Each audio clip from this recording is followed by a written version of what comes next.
Hello and welcome back to the ADHD Girls podcast with me, Claire. You know who you are. And me, Laura. Got that the right way around. So today we're going to talk about, it's going to be a little bit different one. It's going to be a shorter one today. And we're going to just talk about how I went to the theatre the other day and how it was a really good experience. And What did you see? I saw this musical. It was about witches. I knew nothing about it. Now, normally when I go to theatre or the cinema, I'll have done lots of research beforehand, so I didn't know anything about it. It was a last-minute decision. Somebody offered me tickets, so the ADHD was like, hey, The novelty. let's do this. So I didn't do any research, anything. Yeah, I absolutely loved it. So normally when I go, so I do like going to the theatre, I do like live performances, and normally I am very much bothered by the seating. So often I get stuck behind a tall person or people eating, people behaving really badly. And it really puts me off. It makes me really angry. I was trying to sit there trying to enjoy the performance. What was different about this was that we were on the second row.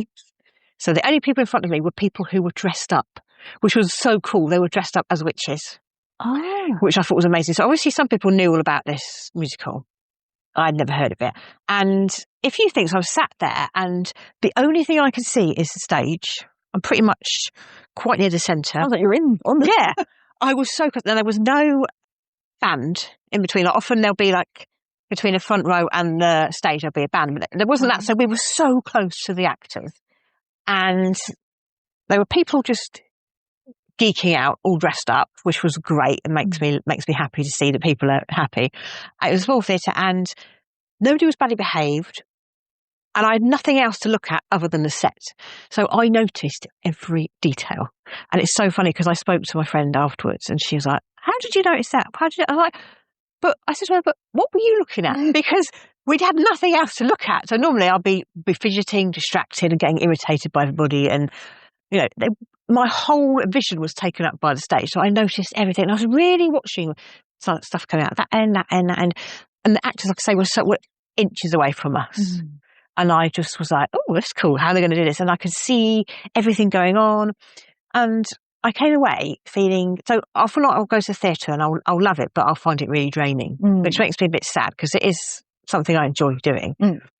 And I didn't get any of that. I was just really, really happy. And I was like, that was so cool. Completely unexpected.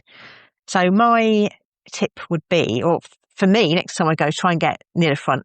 Okay, it's going to be a bit more expensive, but yeah, and just be absorbed by it all. What was it called? That's a good question. It had moon in the title. So it was about the moon. Okay. It was set in like the Appalachians.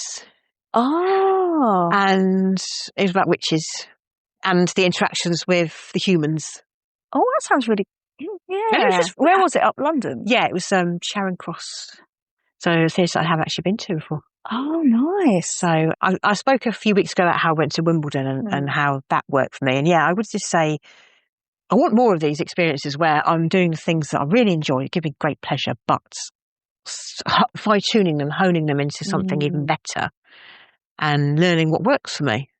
That's really important because I think when you're saying it's draining but worth it, I think this is where we have to be aware of things will be draining, but it's that payoff at the end of actually it was worth it. I'm drained, but it was worth it.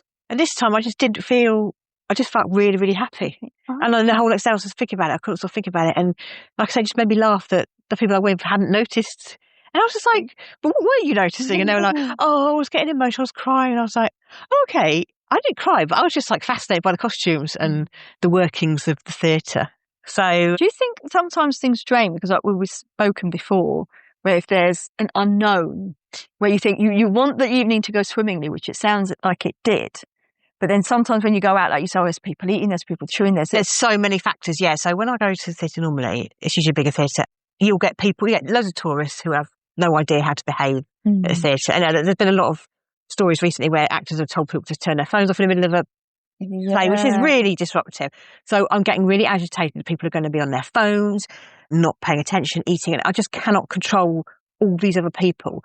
I know there's going to be a large component of them behaving really badly and not respecting the live performance, but there was none of this at that one. I think it's because it was smaller, but yeah, it's that. And it's where I'm seated, and there was lots of leg room because often I'm just normally theatre can be quite claustrophobic sometimes. But the seating is made for like very it's like slim squirrels or something. Like You're just like, it's not Victorian for people. squirrels. Yeah, it's, Well, it's not for people. No, we have all our bags and stuff. So there was none of that. And I think, I think it's worth paying more for a better seat that has more space. I was near the end of the row, so I didn't feel trapped as well. A slight complaint was that I had to, because look up a little bit, so my neck was a bit sore because I was looking up because we were so close. But yeah, that's obviously the way to do it. So it's not worth going just to have a seat near the back. And it's kind of obvious when you think about it, but it just made such a difference to my experience where I was sat. I was like, I have to replicate that. And that's how I feel. That's what it's really useful, this kind of like fine tuning things. Because, you don't want to be coming away thinking, I'm resenting the fact that people just ruined it. Yes, and it sounds like that's probably the draining part. And it sounds like you've had a evening out where there was no hiccups or no one else interrupting in a way where you're thinking, oh God, that's so annoying. Yeah. And that maybe added to the experience of that just went really well on all fronts of the show sounded brilliant. But on top of that, your experience in the theatre was a positive one because there was no negative. Yeah, and I think most of the people there were absolutely really enjoying it as well. And like I said, it's obviously some sort of cult thing because people had made a lot of effort to dress up. And so you're going to get people who are just there to watch it and enjoy it. So it was really good. Oh, that's really good. Oh, thank you for sharing, Claire. Sounds good. That's all right. Thank you.